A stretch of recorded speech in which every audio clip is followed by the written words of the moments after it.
They mocked the homeless man at the bank. Seconds later, they were begging him for mercy. David Carter shuffled his worn-out shoes across the polished marble floors of Sterling National Bank, the glimmering glass walls reflecting his every move.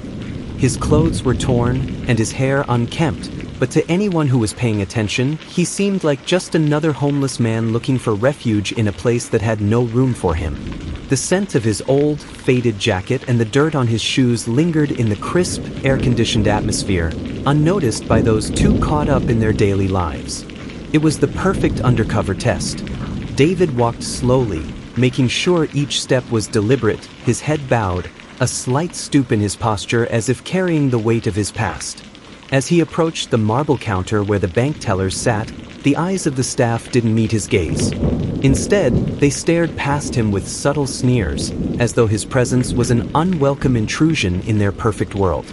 A young woman at the counter, barely out of her 20s, was the first to speak. "Excuse me, sir, can I help you with something?" Her voice had an unmistakable tone, polite, but full of thinly veiled disdain. She didn't want him to be there, but duty required her to speak. David lifted his head slightly, just enough to glance at her. His eyes, though worn and weary, held a depth she wasn't prepared for. But before he could speak, the woman flicked her eyes to his shoes, her face tightening as though the sight alone disgusted her. "Sir," she said again, her smile faltering, "you'll need to leave. This is a bank, not a shelter."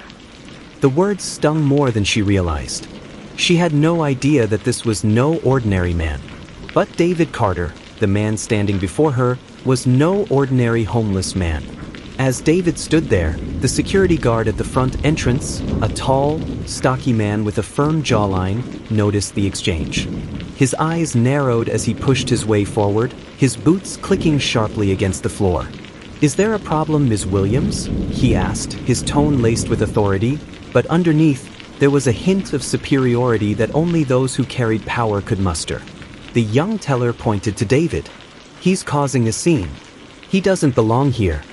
The security guard turned his gaze toward David, then slowly scanned his clothes, his face curling into a smirk. "Sir, if you don't mind," the guard said, his voice lowering in a rehearsed monotone, "you'll have to leave the premises immediately.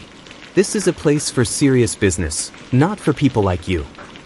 David felt the cold weight of judgment settle over him. His chest tightened, his fingers flexing involuntarily. The last thing he wanted to do was lash out, but the humiliation, the overwhelming sting of their mockery, felt like a punch to his soul. He had been here before, not at a bank, but in alleyways, on the streets, facing the cruel eyes of society that only saw him as a problem to be discarded. But today, something was different. David straightened up, his eyes flashing with a mix of pain and determination. "You don't know who I am," he said quietly, his voice firm, yet calm. The security guard laughed, a deep, rumbling sound that echoed through the empty lobby. "Who cares who you are? You're nothing but a dirty street rat. We don't have time for your type here." David's heart raced, his pulse quickening, but he took a deep breath. He wasn't here to fight. He wasn't here to argue. He was here to prove a point, one that no one in this bank could ever forget. With a slow, deliberate motion, he turned and walked out of the bank, his back straight as though he had never been insulted. His footsteps echoed as he crossed the threshold, leaving behind the whispers of judgment and mockery. As the door closed behind him, David paused. Outside, the sun was harsh, reflecting off the sleek skyscrapers that towered above him. David walked toward the parking lot, his heart still pounding. He needed a moment to process. But as he reached his luxury car, the one that had been waiting for him, the bodyguard standing beside it nodded respectfully. "Good to see you, sir," the bodyguard said. David didn't respond immediately. He simply slid into the car, the door clicking shut behind him. The world outside seemed so different now, so distant. A deep sigh escaped him as he looked out the window. Watch till the end if you want to know. Who is David Carter, and why did he walk into Sterling National Bank looking like a man who had nothing to lose? What will happen when the truth about his identity is revealed, and the people who mocked him will be forced to confront their own actions? The sound of the elevator doors opening echoed through the Sterling National Bank's penthouse suite, the space glittering with polished glass and golden accents. The soft murmur of the employees in the lobby faded into silence as the doors closed behind David Carter, now fully dressed in an immaculate, tailored suit. He had left behind the dirty jacket, the ragged shoes, and the bruises of a past that no one knew. Today, he was David Carter, the new owner of the very bank that had mocked him, and they had no idea what was coming. His movements were calculated, poised. The limo driver had dropped him off at the entrance, and the bodyguard had kept a discreet distance as they walked through the grand lobby. The staff didn't notice him at first. They were too busy with their morning routines, discussing new accounts, financial projections, and client meetings. But then the whispers began. Is that? Who is he? Why is he walking in here? Is he a VIP client? David smiled inwardly, a faint sense of satisfaction crossing his face. They still didn't know. As he walked through the polished glass doors into the grand boardroom, the members of the bank's senior management team stood frozen. A few were in mid-conversation, others reviewing documents, but all of them fell silent the moment David Carter entered the room. His presence was commanding. The CEO, a middle-aged man with salt and pepper hair, was the first to speak. "May I help you?" he asked, eyeing David with a mix of curiosity and confusion. David didn't respond immediately. Instead, he took a slow, deliberate step forward, his polished shoes clicking sharply on the marble floor. He walked past the CEO, making his way toward the head of the table where the board of directors sat. "Mr. Carter," the CEO said, now clearly recognizing the name. "I wasn't expecting you. How can I?" David raised his hand, silencing the room. "I think it's time for us to have a conversation," he said calmly. He turned to the rest of the room, locking eyes with each of them. They all knew who he was now.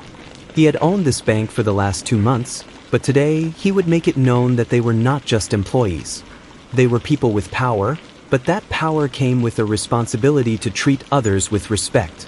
David walked to the front of the room and stood still, his eyes scanning the faces of the directors who had no idea how much he already knew. "Tell me," David said, his voice cold, cutting through the tension, "how do we treat our clients? How do we treat people who walk into this bank looking for help?" A nervous silence settled over the room. David could see the flicker of guilt in some of their eyes. He could feel the weight of their shame, even though none of them dared to speak. David stepped forward, placing a tablet on the table in front of the CEO. He tapped it once, and the screen lit up, displaying a live feed from the security cameras in the lobby, footage from earlier that morning. The employees at the table stared at the screen, their eyes widening as they watched themselves. "Is there a problem, Ms. Williams?" "Sir, you'll need to leave. This is a bank, not a shelter." "Can't they throw him out already?" The footage kept playing, showing David, the man they had mocked, walking out of the building, humiliated and ignored. The laughter of the tellers, the whispers behind his back, it was all there, in clear view for everyone in the room to see. David's voice grew louder. "This man that you laughed at, this man you threw out, was your new owner.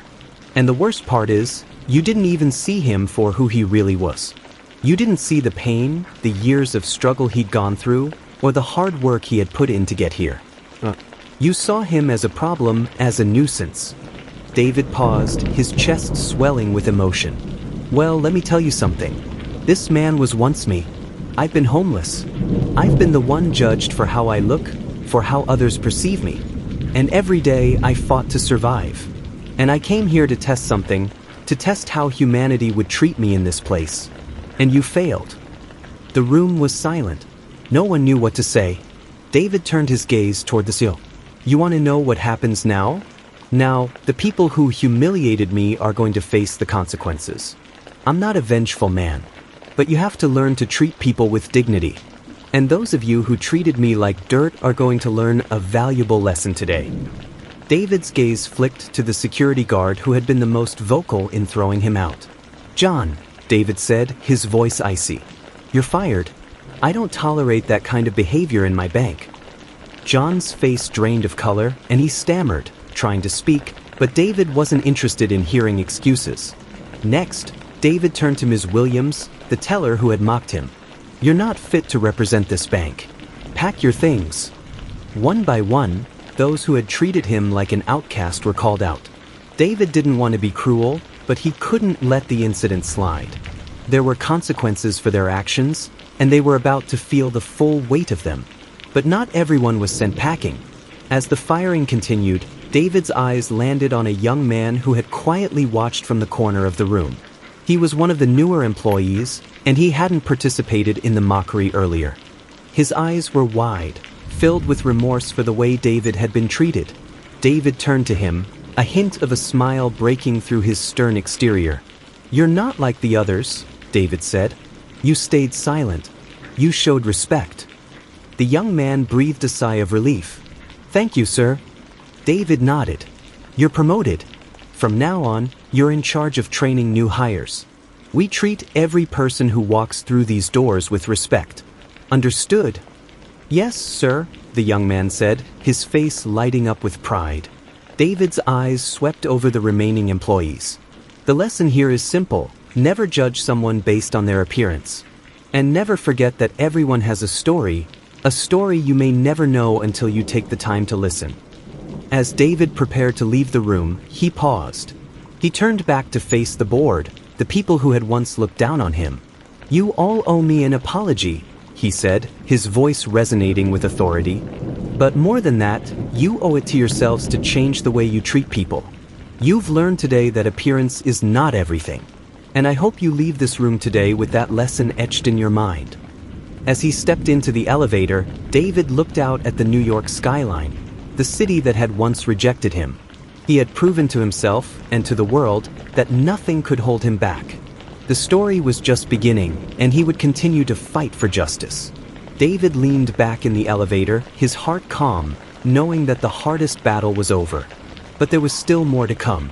What would you do if you were in David's shoes? How far would you go to get justice for the way you were treated? Would you take revenge, or would you give them a second chance? Backhand index pointing down, tell us in the comments. If you were David, how would you handle the consequences for those who mistreated you?